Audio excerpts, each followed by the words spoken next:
안녕하세요. 코인크래프트입니다.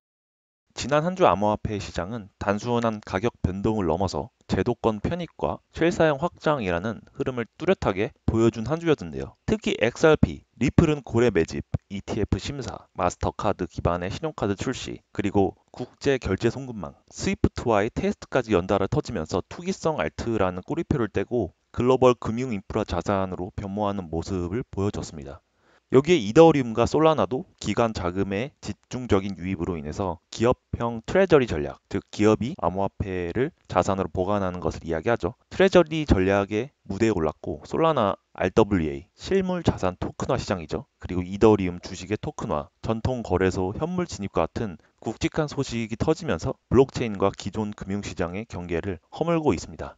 주요 알트코인 가격 시향 먼저 살펴보도록 하겠습니다. 가장 먼저 비트코인인데요. 비트코인은 초반 강한 매수세로 반등에 성공을 했었지만 중반부에 매도 압력이 몰리면서 급락과 반등이 교차하는 혼조세를 보였습니다. 후반부에 급락세가 다소 진정이 되면서 다시 매수세가 유입돼서 가격이 서서히 회복되는 모습이 나타나고 있습니다. 지금은 현재 11만 1000달러 선에서 안정적인 횡보 구간에 진입을 하고 있는데요. 그래서 다음 방향성을 탐색하는 그런 단계라고 볼 수가 있겠습니다. 그 다음은 이더리움인데요. 이더리움은 주 초반에 4,450달러까지 강한 반등세를 보이면서 4,500달러를 넘어서는 느낌이 있었지만 다시 매도세에 막히면서 하락 전환했고 일시적으로 4,250달러 선까지 밀리기도 했습니다. 이후 저점을 다지면서 약 4,300달러 선을 회복했지만 아직 뚜렷한 상승 모멘텀은 부족한 상황이라고 할 수가 있습니다. 그리고 마지막 리플인데요. 리플은 세계 암호화폐 중에 가장 안정적인 흐름을 보이고 있습니다. 초반에는 2.75달러 부근까지 내려갔지만 이후에 매수세가 계속 유입이 되면서 점진적으로 반등을 했고 후반부에는 약 2.9달러까지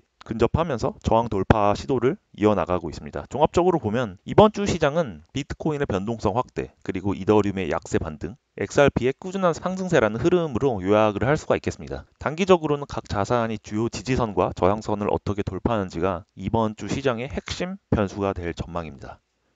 XRP 중심의 제도권 돌파 스토리, 그리고 기간 투자 전략, 그리고 실물 자산 토큰화 확산, 그리고 메가 트렌드까지 투자자 관점에서 꼭 체크해야 할 포인트를 하나하나 정리해 드리도록 하겠습니다.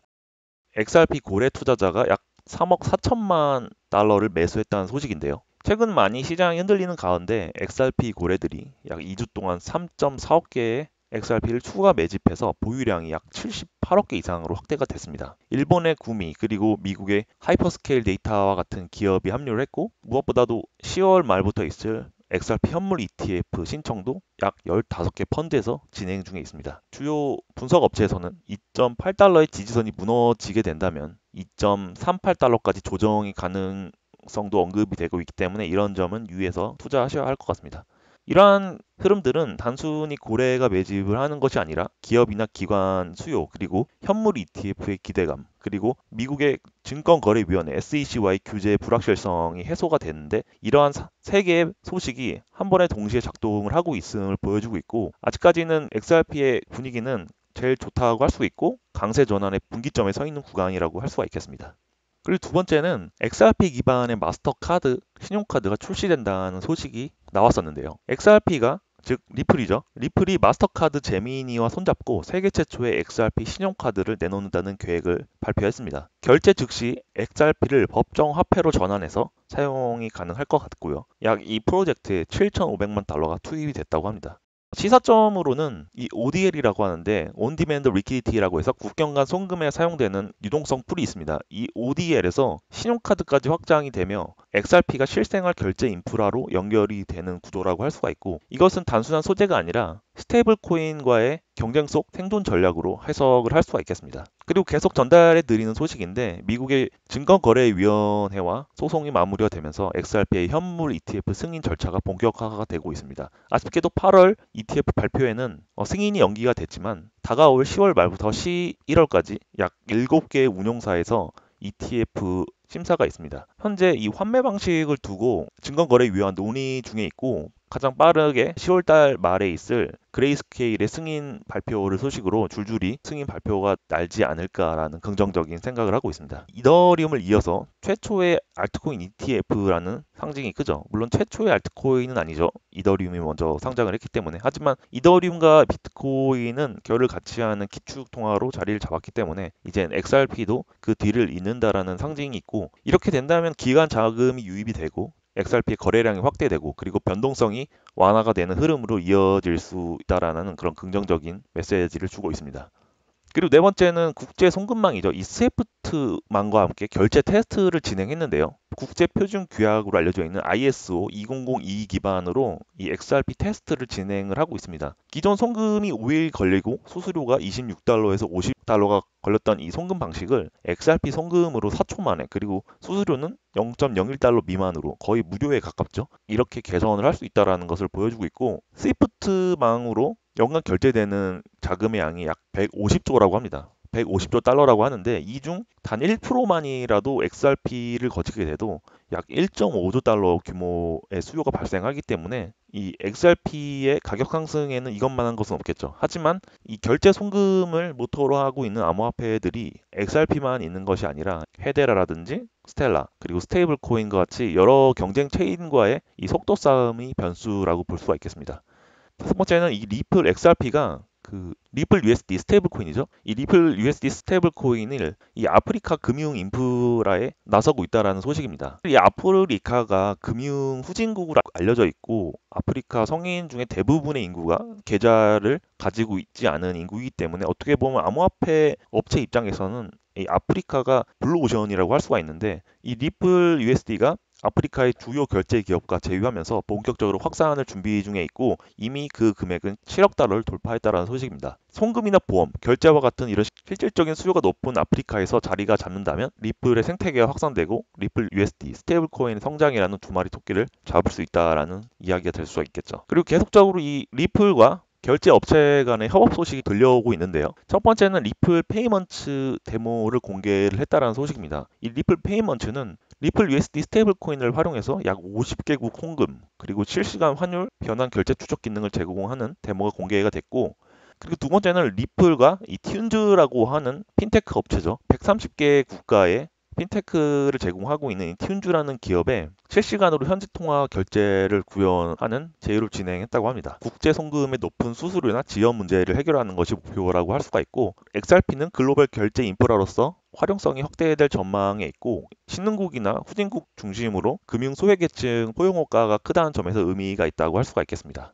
무엇보다 이것은 가격 상방 효과가 있는데, 코인베이스의 리플의 보유량이 약 70% 급감했다는 소식입니다. 거래소 자금이 실제 온체인으로 이동을 하게 되면서 거래소의 매도 압력이 완화가 됐고, 기관 중심의 이동이라는 점에서 긍정적인 신호가 있겠습니다. 다만 단기적으로 유동성이 축소가 되면서 변동성이 확대될 수 있다라는 주의도 감안을 하셔야 할 것 같습니다. 그리고 두 번째는 이제 온체인 관련된 소식을 전달해 드리겠는데요. 이 온체인에서는 일주일간 이더리움과 관련된 큰 소식이 있었습니다. 이 온체인에서 미확인 이더리움 지갑 중에 약 11조 원 규모의 금액이 이더리움을 매수하고, 그리고 또 스테이킹에 락킹을 해놨다는 소식이 전달이 됐는데요. 이러한 현상은 단일 투자 이벤트 중에 사상 최대급에 해당이 되고 있고, 온체인 데이터를 보자면 첫 번째 지갑이 약 134만 개의 이더를 구매를 해서 예치를 진행을 했고요. 두 번째 고래가 약 54만 개의 이더를 매수를 해서 비콘 체인에다 예치를 했습니다. 이러한 점은 단순한 투기성 매수라고 보기는 어렵고, 이더리움의 스테이킹 수익 모델과 장기적인 네트워크 성장성에 대한 신뢰를 보여주는 사례라고 할 수가 있습니다. 이런 거대 지갑의 합류는 이더리움 네트워크의 안정성과 신뢰도를 높이겠죠. 솔라나 투자자분들께서 좋아할 만한 소식인데요. 많은 기업들이 이 솔라나를 매입하는 전략을 공개를 했습니다. 과거에 마이크로스트레지가 비트코인을 재무전략에 넣었던 초기와 비슷하고, 비트마인과 샤프링크가 이더리움을 재무전략에 넣었던 초기와 비슷하다고 할 수가 있죠. 이러한 기업의 수요는 장기 가격 상승을 뒷받침할 수 있고, 단기 변동성은 존재하기 때문에 이러한 점은 주의하셔야 할 것 같습니다. 이더리움과 비트코인의 차기 주자로서 리플과 솔라나가 기대가 되고 있죠. 기업들의 재무 전략이 발표가 되고 있고, 기업들이 매수 계획을 발표를 하고 있습니다. 그리고 솔라나도 이 실물 토크나 프로젝트죠. 리얼 월드 에셋 프로젝트에 들어가 있는 자금이 약 5억 달러를 돌파했다라는 소식인데요. 여전히 이더리움에 비해서는 적은 양이긴 하지만 솔라나가 그동안은 밈코인과 관련된 이미지가 워낙 강했지만 이러한 점을 넘어서 금융 인프라 블록체인으로 자리 잡아가고 있다라는 전환점이 되지 않을까라는 생각을 하고 있습니다. 그리고 RWA 강자, 이더리움 기반으로 토큰화 주식이 60종이 출시가 됐습니다. 엑스스톡이라는 플랫폼에서 엔비디아나 테슬라와 같은 글로벌 주식 60종을 블록체인 위에 올려 토큰화해서 거래할 수 있도록 했는데요. 앞으로 이더리움이 전통적인 금융시장에서 주 무대가 될 수 있는 가능성을 열어주고 있습니다. 그리고 SEC와 CFTC, 미국의 증권거래위원회와 상품거래위원회 이 두 양대 축이 전통 거래소에서 암호화폐를 현물로 거래할 수 있도록 허용을 했다라는 소식인데요. 뒤쪽에 소식을 전했지만 가장 중요한 소식이라고도 할 수가 있습니다. ETF에 버금가는 제도권의 모멘텀이라고 할 수가 있고 기관 자금이나 보수적 투자자 입장에서는 유입 통로가 크게 넓어지는 것이기 때문에 중요한 뉴스라고 할 수가 있겠습니다. 그리고 현재 약 전 세계 인구 중에 6억 5천만 명이 암호화폐를 보유 중이라고 합니다. 어떻게 보면 전 세계 80억 인구에서 약 8% 정도가 암호화폐를 사용하고 있는 셈이죠. 하지만 단 한 번의 사이클만 더 지나게 된다면 10년 안에 약 50억 명까지 확산이 가능하다는 분석이 나왔는데요. 이것은 인터넷 보급률이 10%를 넘었을 때 폭발적인 성장을 보였다고 하는데 암호화폐도 곧 대중화 사이클에 진입할 수 있다라는 이야기가 되겠죠. 장기 투자자 입장에서는 네트워크 효과에 베팅할 시점이라고 할 수가 있겠습니다. 그리고 마지막으로는 그동안 이야기를 많이 안 했었던 이 체인링크라고 하는 암호화폐와 관련된 소식인데 이 체인링크와 관련된 소식은 주중에 별도로 제가 시간을 내서 영상을 만들어 드리도록 하겠습니다. 이 체인링크가 이 오라클이라고 하는 오프체인과 온체인을 연결해 주는 인터페이스 역할을 하고 있는 암호화폐에서 중요한 섹터라고 할 수가 있는데요. 이 체인링크가 오라클의 가장 대표적인 크립토 자산이라고 할 수가 있고 이 체인링크가 미국의 상무부와 아이스라고 하는 기업과 손을 잡고 협력을 했다라는 소식이 전해져서 최근에 굉장히 많은 가격을 상승을 시켰는데요. 오라클이 없다면 블록체인은 고립되어 있는 외딴 섬이라고 할 수가 있습니다. 오라클이 있기 때문에 외부에 있는 데이터를 안정되게 신뢰할 수 있게 데이터를 가져와서 블록체인에 적용을 하고 있는 것이죠. 여기서 외환이나 금속 그리고 거시경제에 대한 데이터를 블록체인에 연동하는 역할을 하는 것이 이 체인링크이고 이러한 프로젝트에 미국의 상무부와 아이스가 손을 잡고 있다는 소식입니다. 이 체인링크 또한 ETF 신청이 이어지고 있다는 소식이고요. 오라클 시장의 전체 점유율 중에 약 62%를 이 체인링크가 점유를 하고 있고 이 토큰화 자산 시대 핵심 인프라로 자리를 잡고 있습니다. 그래서 이번 주를 돌아보면 시장의 단기 가격 움직임은 좋지 않았어요. 많은 실망을 하셨을 텐데 그 속에서 드러난 메시지는 분명합니다. 암호화폐는 점점 현실 금융 시스템과 연결이 되고 있고 기업과 기관이 적극적으로 자산 전략에 편입하기 시작했으며 사용자 확산은 인터넷 초기 시대처럼 폭발 직전의 국면에 와 있다는 것입니다. 투자에서 가장 중요한 것은 속도보다 방향이라고 할 수가 있습니다. 단기 파동이나 하락에 흔들리지 마시고 장기적인 큰 그림을 보는 눈을 키우는 것이 결국 흥부를 가를 것이라고 보고 있습니다. 지난 한 주도 고생 많으셨고요. 이번 한 주는 더 행복하고 풍성한 시간 되시길 바라겠습니다. 다음 주에도 데이터와 뉴스를 통해서 시장의 흐름을 함께 짚어드리도록 하겠습니다. 늘 성투하시길 바라겠습니다. 감사합니다.